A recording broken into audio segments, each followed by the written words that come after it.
नमस्कार, स्वागत है आप सभी का डीडी न्यूज के इस खास बुलेटिन एक्सप्रेस 100 में, जहां हम आपके लिए लेकर आते हैं राजनीति, मनोरंजन, देश दुनिया, खेल और व्यापार जगत की सभी बड़ी खबरों को एक्सप्रेस यानी फटाफट अंदाज में। मैं हूं आपके साथ रेशमा। तो देखिए खबरें तेज रफ्तार से।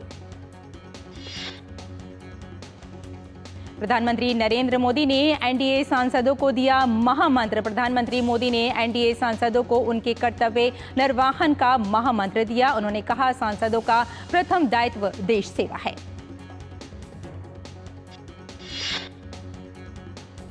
संसद पुस्तकालय भवन में एनडीए सांसदों की बैठक की अध्यक्षता प्रधानमंत्री मोदी ने की। एनडीए के सभी साथियों ने उनका फूलमाला के साथ अभिवादन किया।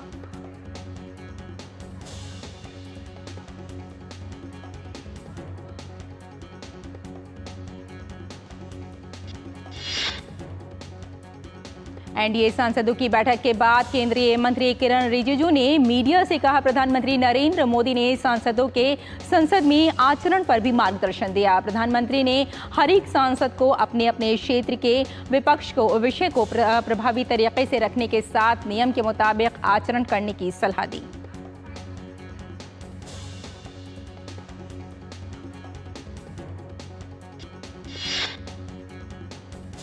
केंद्रीय मंत्री किरण रिजिजू ने कहा कि बैठक में प्रधानमंत्री ने एनडीए के सभी सांसदों से आग्रह किया है कि वे सदन के नियमों और लोकतंत्र की परंपरा के अनुरूप आचरण करें। खासकर पहली बार चुनकर आए सांसदों को सदन के नियमों के अनुरूप आचरण करने का मंत्र दिया।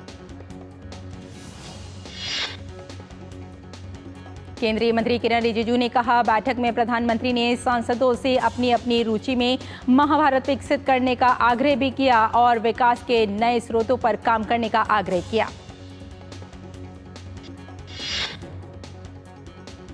प्रधानमंत्री नरेंद्र मोदी आज राष्ट्रपति के अभिभाषण पर धन्यवाद प्रस्ताव पर लोकसभा में चर्चा का जवाब देंगे। पीएम शाम में चर्चा का जवाब देंगे।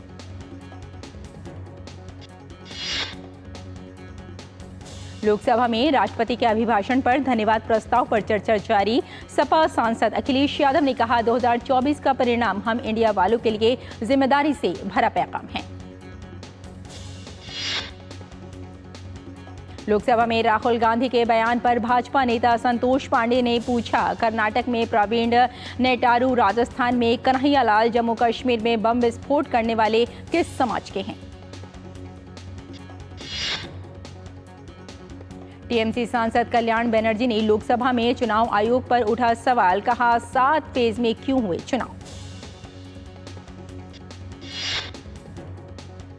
राज्यसभा में भाजपा सांसद अशोक राव चौहान ने कहा, हालिया चुनाव में संविधान पर विपक्ष ने गलत नैरेटिव सेट किया जिसमें कोई सच्चाई नहीं थी।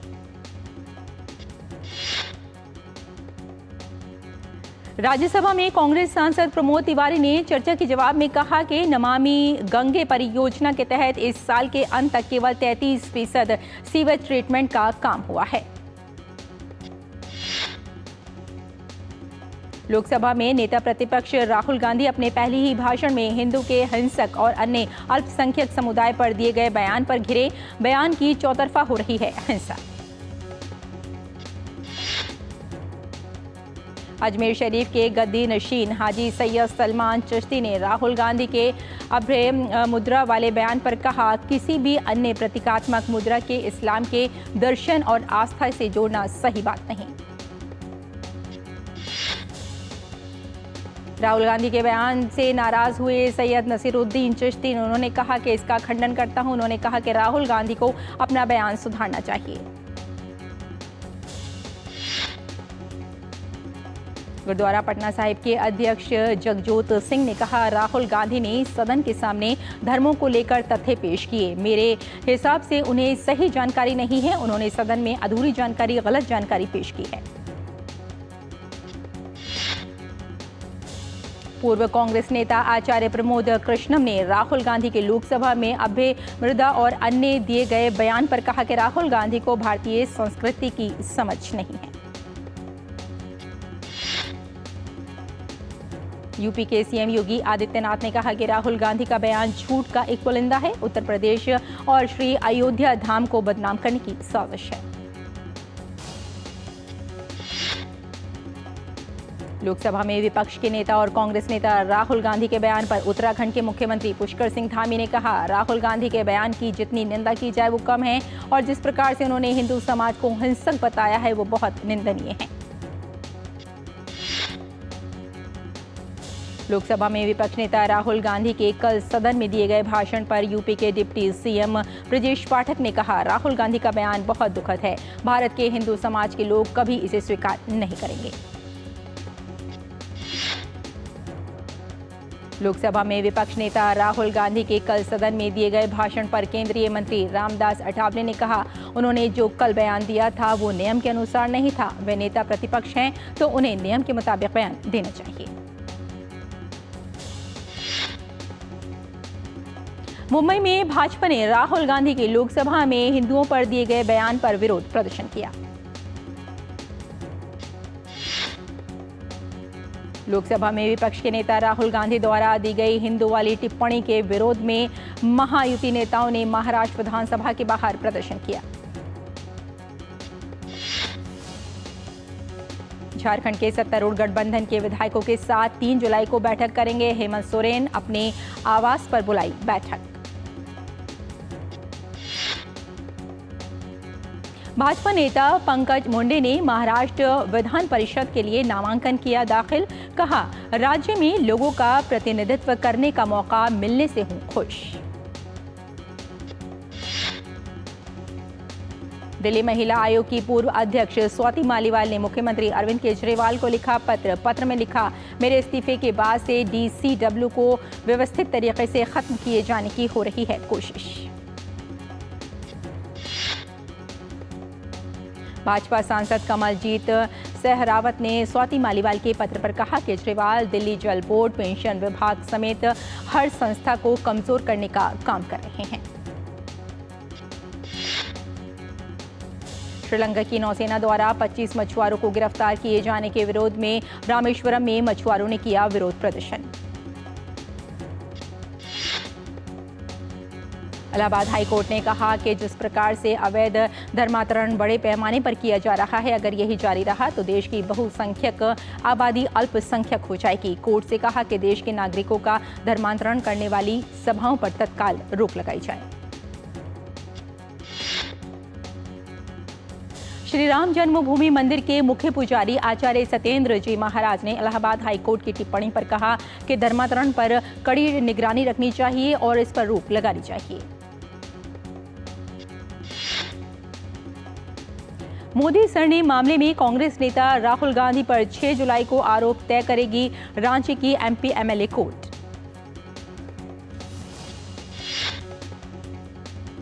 मानहानि मामले में कांग्रेस नेता राहुल गांधी को सुल्तानपुर की एमपी एमएलए कोर्ट में आज होना है पेश। अमित शाह पर टिप्पणी से जुड़ा है मामला। दिल्ली हाई कोर्ट मुख्यमंत्री अरविंद केजरीवाल की सीबीआई की ओर से गिरफ्तार करने और ट्रायल कोर्ट के सीबीआई हिरासत के आदेश को चुनौती देने वाली याचिका पर आज सुनवाई करेगा। गाजीपुर के सांसद अफजाल अंसारी को आपराधिक अपील पर इलाहाबाद हाई कोर्ट में सुनवाई आज। अंसारी ने गाजीपुर की एक अदालत द्वारा गैंगस्टर कानून के तहत एक मामले में सुनवाई गई सजा को चुनौती दी है। बारामूला से सांसद इंजीनियर शेख अब्दुल रशीद को राष्ट्रीय जांच एजेंसी एनआईए ने सांसद पद के लिए शपथ लेने पर सहमति दी। दिल्ली की अदालत इस पर अपना फैसला आज सुनाएगी। मुंबई की एक विशेष अदालत ने इंडियन ओवरसीज बैंक से जुड़े ऋण चूक मामले में विजय माल्या के खिलाफ गैर जमानती वारंट जारी किया है। माल्या की कंपनी को 2007-2012 के बीच लगभग 180 करोड़ रुपए के कर्ज से जुड़ा मामला है। भारत के मुख्य न्यायाधीश डीवाई चंद्रचूड़ ने कड़कड़डूमा, शास्त्री पार्क और रोहिणी सेक्टर 26 में अदालत परिसरों की आधारशिला रखी। कार्यक्रम को संबोधित करते हुए मुख्य न्यायाधीश डीवाई चंद्रचूड़ ने कहा, न्यायालयों का निर्माण न्याय और कानून के शासन के गुणों का एहसान कराने के लिए किया गया है। दिल्ली के उपराज्यपाल विनय कुमार सक्सेना ने कार्यक्रम को संबोधित करते हुए कहा कि हमारे जैसे विशाल लोकतंत्र में कतार में खड़े अंतिम व्यक्ति के अधिकारों को सुरक्षित करने के लिए कानून और न्याय के शासन की आवश्यकता है। राजस्थान में आज से विधानसभा सत्र शुरू होगा। भजनलाल सरकार इसमें अपना पूर्ण बजट पेश करेगी। इसके साथ ही इसी सत्र में कई महत्वपूर्ण बिलों को भी सरकार सदन के पटल पर रखेगी। पश्चिम बंगाल के राज्यपाल सीवी आनंद बोस आज चोपड़ा जाकर सरेआम पिटाई के पीड़ितों में करेंगे मुलाकात। कल बंगाल सरकार से घटना पर मांगी थी रिपोर्ट। मौसम विभाग ने अपने 2 दिनों के लिए दिल्ली में बारिश का ऑरेंज अलर्ट जारी किया है, जबकि बारिश की भविष्यवाणी के बावजूद सोमवार को राजधानी में बारिश नहीं हुई। मौसम विभाग ने असम व उत्तराखंड में भारी बारिश को लेकर रेड अलर्ट जारी किया है, जबकि हिमाचल, हरियाणा, यूपी समेत 14 राज्यों के लिए बारिश का ऑरेंज अलर्ट जारी किया गया है। चंडीगढ़ में मानसून के कारण झमाझम बारिश। मोहाली और पंचकुला में भी बारिश, लोगों को गर्मी से मिली राहत। गुजरात की वलसाड में हुई आज सुबह बारिश के कारण सड़कों और अंडरपास से जल भरा हुआ। भोपाल समेत 9 जिलों में भारी बारिश का अलर्ट। मध्य प्रदेश के पड़ोसी राज्यों के पास चक्रवाती धेरे सक्रिय होने के कारण प्रदेश के कई जिलों में बारिश दर्ज की गई। मंदसौर में सबसे ज्यादा बारिश की गई दर्ज। असम में भारी बारिश के कारण ब्रह्मपुत्र नदी उफान पर। 14 जिलों में करीब 2.5 लाख लोग प्रभावित। गोलाघाट जिले के कई हिस्से हुए जलमग्न। दिल्ली से अंबाला जाने वाले रास्ते में नीलोखोड़ी स्टेशन पर रेलगाड़ी के 3 डिब्बे पटरी से उतर गए। घटना के तुरंत बाद ही रीरेलमेंट का काम युद्ध स्तर पर शुरू कर दिया गया है। पुणे शहर में जीका वायरस के 6 मामले सामने आए हैं। इनमें 2 गर्भवती महिलाएं भी शामिल हैं। मामले को देखते हुए पुणे नगर निगम के स्वास्थ्य विभाग ने निगरानी शुरू की है। अमरनाथ यात्रा के लिए श्रद्धालुओं का नया जत्था रवाना। पंथा चौक श्रीनगर बेस कैंप से रवाना हुआ। इंटेलिजेंस ब्यूरो के निदेशक तपन कुमार डेका ने 4थे संयुक्त राष्ट्र के पुलिस शिखर सम्मेलन 2024 में भाग लिया। शिखर सम्मेलन से प्रारंभिक सत्र में 27 जून को तपन कुमार डेका ने संयुक्त राष्ट्र पुलिसिंग पर भारत की स्थिति से अवगत कराया। और बुलेटिन में फिलहाल यहाँ लेते हैं एक छोटा सा ब्रेक। जल्द हाजिर होते हैं, आप देखते रहिए डीडी न्यूज।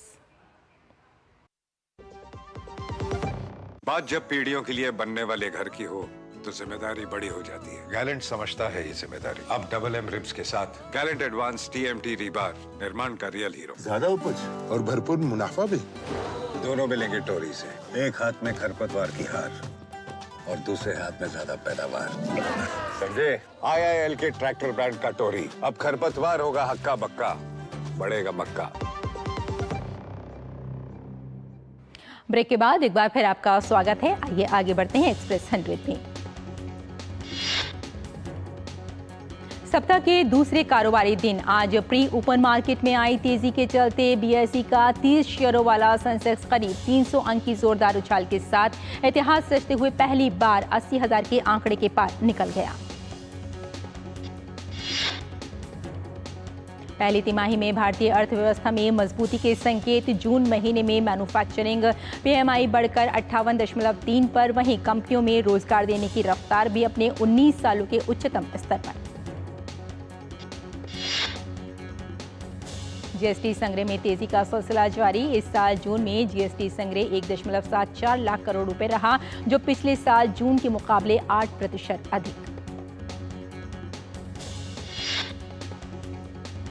RBI ने कहा कि उसने 4 आसियान देशों के साथ प्रोजेक्ट सैक्सम ज्वाइन किया है। इसके तहत क्रॉस बॉर्डर रिटेल पेमेंट के इंस्टेंट सेटलमेंट के लिए प्लेटफॉर्म बनाया जाएगा।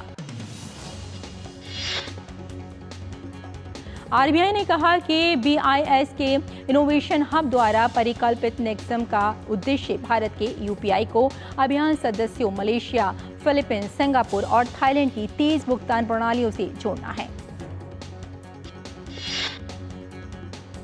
ग्रेटर नोएडा प्राधिकरण के 5 बिल्डर भूखंडों की योजना लॉन्च की गई। इस स्कीम के ब्रोशर डाउनलोड करने और पंजीकरण की सुविधा आज से शुरू हो जाएगी।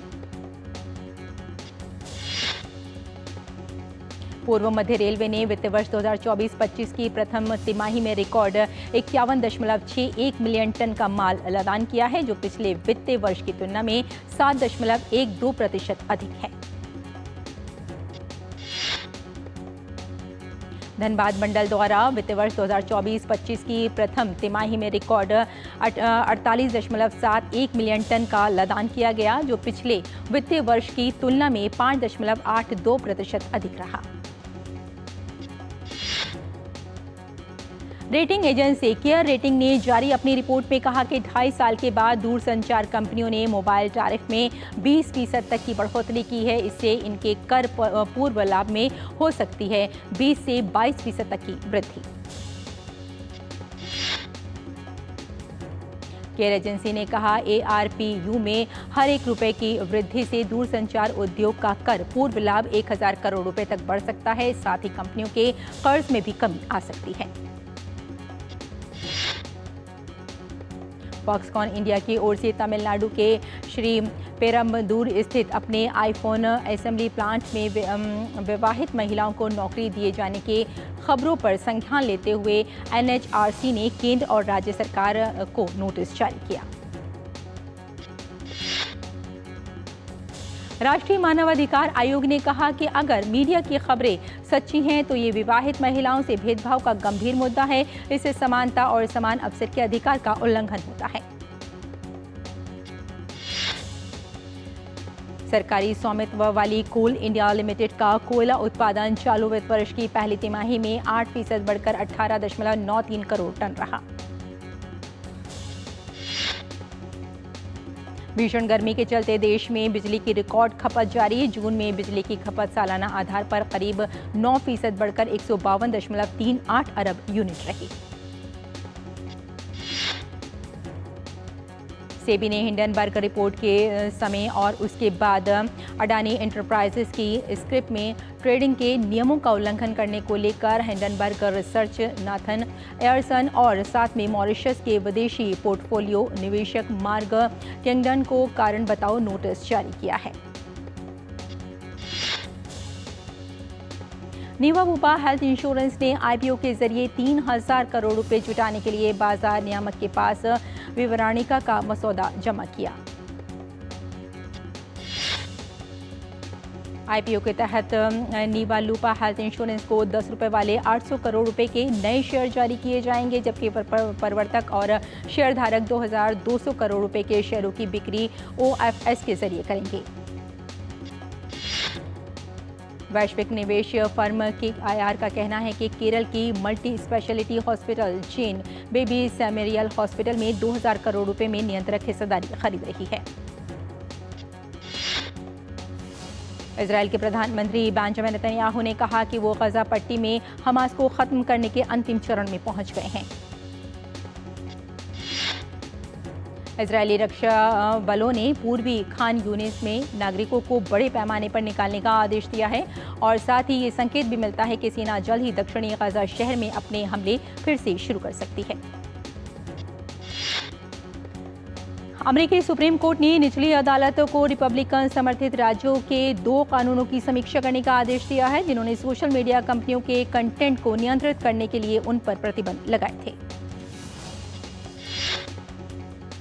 पाकिस्तान की रावलकोट जेल से 18 खतरनाक कैदी फरार हो गए हैं और भागते समय एक कैदी को गोली लगी जिससे उसकी मौत हो गई। अधिकारियों ने बताया कि फरार कैदियों में से 6 को मौत की सजा सुनाई गई थी। घटना उस समय हुई जब एक कैदी ने सुधार कर्मी को पिस्तौल का भय दिखाकर जेल की चाबियां छीन ली। पश्चिम जर्मनी के बोखुम शहर के एक कैफे में एमिड हमले में कई लोग घायल हो गए हैं। संदिग्ध व्यक्ति को घटनास्थल से भागने के बाद किया गया गिरफ्तार। पुलिस ने अमेरिकी समाचार चैनल को बताया कि ऑपरेशन के दौरान तरल पदार्थ के संपर्क में आने से 4 पुलिस अधिकारी और 2 अग्निशमन कर्मी को भी घायल हो गए हैं। दक्षिणी अमेरिका के पेरू की पूर्व राष्ट्रपति पद के उम्मीदवार केइको फुजिमोरी अदालत में पहुंची। उन पर आरोप है कि उन्होंने ब्राजील की एक निर्माण कंपनी और स्थानीय फर्मों में अवैध धन प्राप्त किया है। अभियोजकों के अनुसार पूर्व राष्ट्रपति अल्बर्टो फुजिमोरी की बेटी राजनीतिक पर मनी लॉन्ड्रिंग और एक आपराधिक संगठन का नेतृत्व करने का आरोप है, जिससे उनके 2011 और 2016 के चुनावी अभियानों के लिए योगदान प्राप्त किया गया है। दक्षिण कोरिया के सियोल में एक कार ने ट्रैफिक सिग्नल पर इंतजार कर रहे पैदल यात्रियों को टक्कर मार दी। इस हादसे में 9 लोगों की मौत हो गई और कम से कम 4 लोग घायल हो गए। जुगम्बी फायर स्टेशन के अग्नि सुरक्षा प्रमुख के मुताबिक एक हादसे में 13 लोगों की चोटें आई हैं। बताया गया है कि आपातकालीन एजेंसी प्रमुख को पीड़ितों की सहायता के लिए सर्वोत्तम प्रयास करने का आदेश दिया गया है। उत्तर अमेरिका के मैक्सिको में उष्णकटिबंधीय तूफान क्रिस के कारण हुआ भूस्खलन, जिससे कम से कम 100 घर, 10 वाहन और कुछ मोटरसाइकिलें क्षतिग्रस्त हो गईं। अंडर 23 एशियाई कुश्ती चैंपियनशिप में भारतीय पहलवानों ने 4 स्वर्ण, 2 रजत और 2 कांस्य पदक के साथ कुल 8 पदक जीतकर शीर्ष पर रहते हुए अपने अभियान को समाप्त किया है। इस प्रतियोगिता में युवा पहलवान अभिमन्यु, जोंटी कुमार, साहिल जागलान और अनिरुद्ध कुमार ने स्वर्ण पदक, रोहित और जयदीप ने रजत पदक जीता, जबकि शुभम और अमित कांस्य पदक अपने नाम करने से सफल रहे। पूर्व विश्व चैंपियन विश्वनाथन आनंद ने 10वीं बार लियोस मास्टर्स का खिताब जीता। फाइनल में स्पेन के जैसे लटासा को उन्होंने हराया। भारत के स्टार भाला फेंक एथलीट नीरज चोपड़ा इस हफ्ते से शुरू हो रही पेरिस डायमंड लीग में भाग नहीं लेंगे। भारतीय महिला क्रिकेट टीम ने एकमात्र टेस्ट मैच में दक्षिण अफ्रीका को 10 विकेट से हरा दिया है। पुर्तगाल ने यूरो कप के क्वार्टर फाइनल में प्रवेश कर लिया है। पेनल्टी शूट आउट में मैच को पुर्तगाल ने स्लोवेनिया को 3-0 से हरा दिया। यूरो कप में ही खेले गए एक अन्य मैच ने फ्रांस को बेल्जियम पर जीत के साथ क्वार्टर फाइनल में अपनी जगह पक्की कर ली है। स्पेन के गत चैंपियनशिप कार्लोस अल्कराज ने विंबलडन में जीत के साथ अपने अभियान का आगाज किया। अल्कराज ने पहले दौर में मार्क लाजल को सीधे सेटों में हराकर अगले दौर में प्रवेश करने में सफल रहे। वहीं इटली के यानिक सिनर ने भी विंबलडन में पहले दौर से साधा करने में सफलता हासिल की है। अपने शुरुआती मैच में सिनर ने जर्मनी के खिलाड़ी को हराया। पुरुष एकल वर्ग में ही खेले गए एक अन्य मैच में 5वीं वरीयता प्राप्त डैनियल मेदवेदेव ने अलेक्जेंडर कोवासिक को हराकर अगले दौर में अपनी जगह पक्की कर ली है। एक्टर सैफ अली खान इन दिनों अपने परिवार के साथ लंदन में हैं और अपने बेटे तैमूर अली खान को पारिवारिक विरासत का ज्ञान दे रहे हैं, जिसका एक वीडियो काफी वायरल हो रहा है। करीना कपूर और एकता कपूर एक बार फिर एक साथ काम कर रही हैं। वीरे दी वेडिंग और क्रू की सफलता के बाद नई फिल्म द बकिंघम मर्डर्स के दोनों साथ आ रही हैं। फिल्म 13 सितंबर 2024 को रिलीज की जाने वाली है। ब्रेस्ट कैंसर की तीसरी स्टेज से जूझ रही हिना खान ने नई हेल्थ अपडेट दी है और बताया है कि उन्होंने पहली कीमोथेरेपी करा ली है, जिसकी वजह से उन्होंने वीडियो भी वायरल किया है। पंजाबी अभिनेता एसी विर्क ने दलजीत दोमांच की तारीफ की है और कहा है कि उन्होंने पंजाबी कलाकारों की रूढ़िवादी सोच को तोड़ दिया है। कल की 2898 एडी देश ही नहीं विदेश में भी झंडे गाड़ रही है। इसने वर्ल्ड वाइड 519 करोड़ का कलेक्शन भी कर लिया है। वहीं इंडिया में इसने 369 करोड़ का ग्रॉस कलेक्शन किया। विजय सेतुपति की फिल्म महाराजा ने पूरी दुनिया में धूम मचा रखी है। महाराजा पूरी दुनिया में 100 करोड़ रुपए कमाने वाली 2024 की पहली तमिल फिल्म बन गई है। कमल हसन ने हाल ही में रजनीकांत के साथ अपने समीकरण के बारे में खुलकर बात की और खुलासा किया कि क्या वे भविष्य में फिर से एक साथ काम कर सकते हैं। बॉलीवुड की टैलेंटेड अदाकारा कल्की कोचली जल्द ही तमिल फिल्म नेसिपाया में नजर आएंगी। अभिनेत्री इस फिल्म में एक वकील की भूमिका में नजर आ रही हैं। अनुराग बसु ने हाल ही में खुलासा किया कि उन्हें राजकुमार हिरानी से क्यों जलन होती है। वहीं राजकुमार हिरानी की तारीफ करते हुए अनुराग बसु ने कहा कि निर्देशक के रूप में डंकी के डायरेक्टर ने बड़े पैमाने पर हिट और जबरदस्त फिल्में भी दी हैं। बिग बॉस OTT 3 के नए एपिसोड में चंद्रिका दीक्षित ने अपनी पर्सनल लाइफ को लेकर खुलकर बात की। वहीं बिग बॉस के घर के अंदर रणबीर शौरी और मनीषा खटवानी के सामने बड़ा पाव गर्ल ने अपने दर्द भरे बचपन के बारे में खुलासा भी किया।